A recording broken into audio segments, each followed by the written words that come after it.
नमस्कार दोस्तों, समाजवादी पार्टी में लगातार उलटफेर जारी है और मेरठ का भी टिकट इधर उधर किया गया। कन्नौज का कई जगहों के टिकट के इधर से उधर किए जा रहे हैं। उलटफेर जारी है समाजवादी पार्टी के टिकटों का लगातार।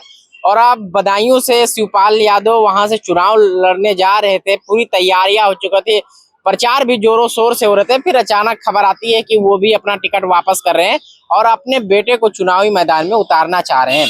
आखिर क्या वजह है कि क्या अखिलेश यादव जब से अभी ये 2024 चुनाव जो लोकसभा है, 12 टिकट इधर उधर हो चुके हैं, उलटफेर हो रहे हैं। आखिर क्या वजह है कि ये टिकटों का जो समीकरण है वो सही बैठ नहीं पा रहा है? क्या सलाहकार उनके कैसे हैं, किस तरह से उनको सलाह दे रहे हैं? और अगर इसी तरह है तो माहौल कैसे जमेगा 2024 चुनाव में? कैसे माहौल जनता के बीच में बैठा पाएंगे? एक प्रत्याशी अपना माहौल तैयार करता है, फिर उसका टिकट वापस हो जाता है। तो भैया ऐसे कैसे चलेगा? आप लोग कुछ समझ में नहीं आ रहा है कि टिकट आप कोई आज अप्लाई कर रहा है, कोई दो फिर उसका टिकट कट जा रहा है। ऐसे कैसे चलेगा? मुरादाबाद में हो, बदायूं में हो। बदायूं की बात है। हाँ। चाचा जी का डिमांड होने लगा कि हर सीटों पे उनकी प्रचार करनी है। चाचा जी तो हर जगह प्रचार करने के लिए, और हमारी पार्टी युवाओं की पार्टी है। हाँ। तो चाचा जी बोले कि नेताजी कहते थे कि युवाओं की पार्टी है तो युवाओं की जरूरत है। हाँ। तो चाचा जी बोले मैं यादव को चुनाव लड़ाएंगे। हाँ। और वो युवा हैं, युवाओं के साथ डिमांड थे कि चुनाव हार रहे थे। जो कह रहे हैं चुनाव हार रहे हैं ना। हाँ। उनका जमानत जब्त होने वाला है जो कह रहे हैं। कौन कह रहा है? भाजपा भारतीय जनता पार्टी के नेता कह रहे हैं कि पहले से ही वो देख लिए सब कुछ अपना कि चुनाव हार रहे हैं, इसलिए वहां से हट रहे हैं। जैसे वो हार नहीं रहे हैं। हाँ। हरा रहे हैं उन लोगों को चुनाव। आदित्य यादव युवाओं का जोश है।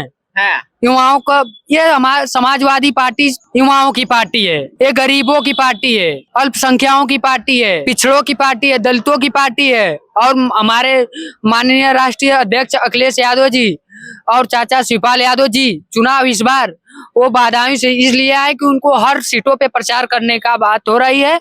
और चाचा जी हर सीट के प्रभाव इतना शिवपाल जी का इतना डिमांड था कि वो उन्हें हर राज्य हर सीट पे प्रचार करना था, इसलिए वो अगर वहां से लड़ते तो प्रचार कैसे करते, इसलिए उन्होंने अपना वापस लिया अपना टिकट कि अगर हम वहां से लड़ेंगे तो हर प्रत्याशी उनकी मांग कर रहे थे। जितने हमारे प्रत्याशी हैं, इंडिया अलायंस के हों चाहे समाजवादी पार्टी के प्रत्याशी हों, वो मांग कर रहे थे कि शिवपाल यादव जी की प्रचार हर जगह चाहिए। उनकी डिमांड हो रही थी चाचा जी की। हर सीटों पे चाचा जी जाकर प्रचार करेंगे। और चाचा जी धरातल के नेता हैं। चाचा जी बख्शीश की राजनीति करते हैं, समाजवादी की राजनीति करते हैं, पिछड़ा दलित अल्पसंख्यकों की राजनीति चाचा जी करते हैं। इस बार चाचा जी को हम बता दे रहा हूँ कि वो सपा को 75+ सीटें दिलाने की काम करेंगे। और बीजेपी वाले कान खोल के सुन लें कि उनको अब इस बार विदाई है। आप बता रहे हैं चाचा 75 सीटें जिता रहे हैं। बीजेपी के नेता रह के वो बदायूं में पहुंचे हैं, पूरा समीकरण दिए हैं, जांच किए हैं और आंकड़े देखे हैं तो वो चुनाव हार रहे हैं, इसलिए भाजपा वाले कह दे गाँव में नहीं भूल के जाए। किसान डंडा लेके बैठे हैं भाजपा वालों को और जो रहे हैं कि अरे तू हमारे चाचा जी तो अपने बेटा को लड़ा रहे हैं ना, और आदित्य नौजवानों को लड़ा रहे हैं। उनके तो हमारे यहाँ टिकटों के लिए लाइन लग रही है। भाजपा वाले क्या कर रहे हैं कि टिकट मिल रहा है, वो जबरदस्ती टिकट भाजपा वाले को दिया जा रहा है, वो भी लौटा दे रहे हैं लोग। अरे कहाँ 80 सीटें जीत रहे हैं उत्तर प्रदेश में? 80 सीट। हाँ। वो लोग 400 पार का नारा लगाए हैं, सुन रहे हैं ना। हाँ, तो 400 पार मोदी जी ने कह दिया है, अमित शाह ने भी कह दिया है, अमित शाह जी ने से भी कह दिया कि 400 पार, तो 400 पार। 400 पार इस बार लहसुन का रेट 400 पार, प्याज का रेट 400 पार, पेट्रोल का रेट 400 पार। इस बार 400 सीटें पार। सीट की तो बात उन्होंने नहीं कहा है। यही आप बताइए, यही माना जाएगा। आप गोदी मीडिया है का? नहीं, गोदी मीडिया नहीं, लेकिन संसद में खड़े होके कह रहे हैं तो लहसुन का रेट थोड़ी बता रहे हैं। वो लहसुन का रेट बता रहे हैं मोदी जी। सिलेंडर का रेट 4000 पार बता रहे हैं। अब किस दुनिया में कोई है पत्रकार महोदय जी? तो लोग 5000 में भी तो सिलेंडर खरीदने के लिए तैयार है, मोदी जी को फिर भी जिताना चाह रहे हैं। लोग सुना नहीं आपने कि 5000 रुपए में मिलेगा तो हम खरीद लेंगे? वो अंध भक्त हैं, उनके बाप की चड्डी फटी होगी। वो बोल रहेंगे कि मोदी, इस बार मोदी। घर में खाने के लिए भले ना शाम को दाल चावल हो, नहीं होगा।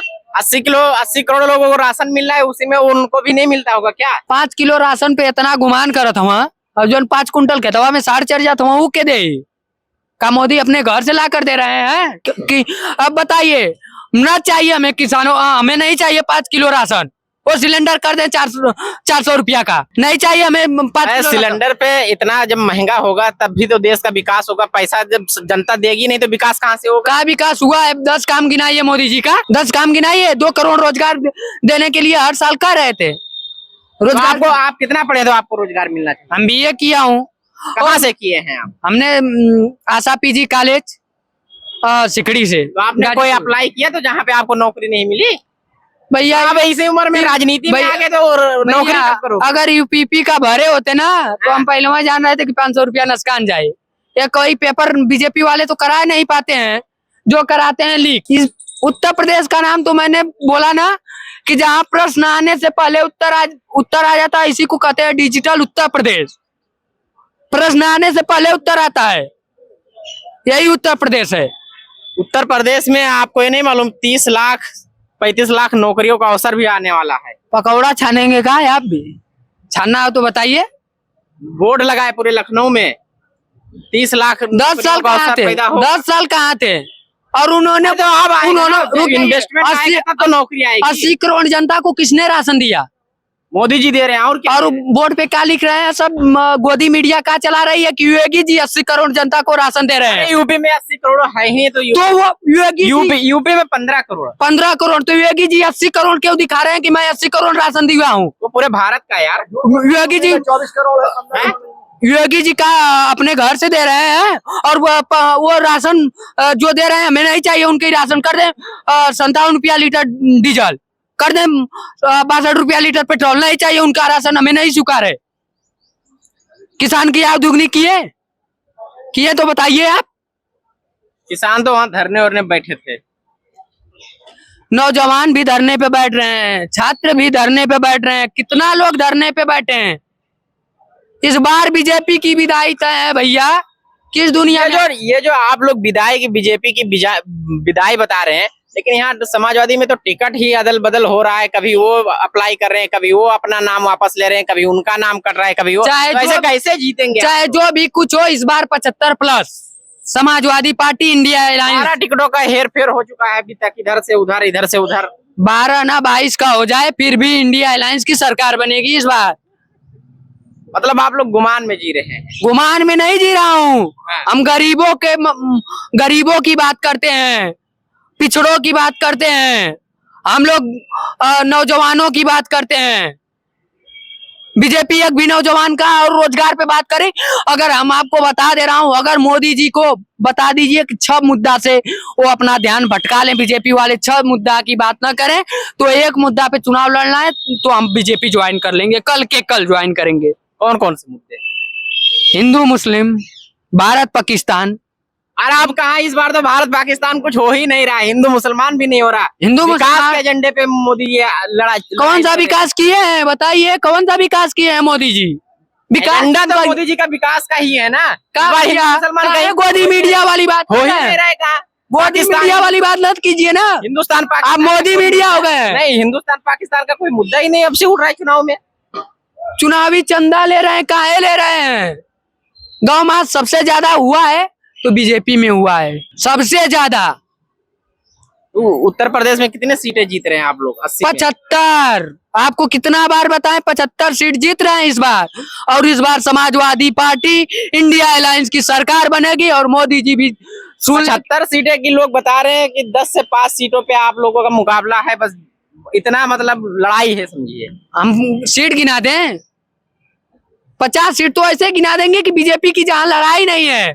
गाजीपुर, आजमगढ़, घोसी, लालगंज, बलिया, चंदौली, जौनपुर, फिर इसके बाद देवरिया, बदायूं, कन्नौज, फिरोजाबाद, लखनऊ भी राजनाथ सिंह जी आ रहे हैं इस बार। अरे बीजेपी का कब से यहाँ पे बीजेपी का गढ़ है, आप लखनऊ में कहाँ बीजेपी को हार रहे? रविदास कब से रविदास मल्होत्रा गढ़ है बीजेपी का। गढ़ है, गढ़ तो सबका है। सरकार में नहीं होता था तब यहाँ पे उनकी टिकट होती थी। टिकट होती थी ना। इस बार हम कह दे रहा हूँ कि रविदास मल्होत्रा जी सपा के प्रत्याशी हैं, गरीबों के प्रत्याशी हैं। तो इस बार लखनऊ निकाल ले जाएंगे आप? 100% नहीं, हर सीटों पूर्वांचल में तो बीजेपी का खाता ही नहीं खुलने वाला इस बार समाजवादी पार्टी इंडिया अलायंस की सरकार बनेगी। आपके चैनल के माध्यम से बड़े जिम्मेदारी के साथ कह रहा हूं, और आपसे ये भी कहना चाहता हूं, इस बार 14 में आए थे, 24 में विदाई बीजेपी की तय है। और आपके चैनल के माध्यम से ये भी बात कहना चाह रहा हूं कि मोदी जी अगर भारत को सुधारना है तो एक ही आदमी सुधार सकता है पूरे भारत को। अगर मोदी जी अपने पद से इस्तीफा दे देंगे तो हमारा भारत नंबर 1 पे चला जाएगा। ठीक।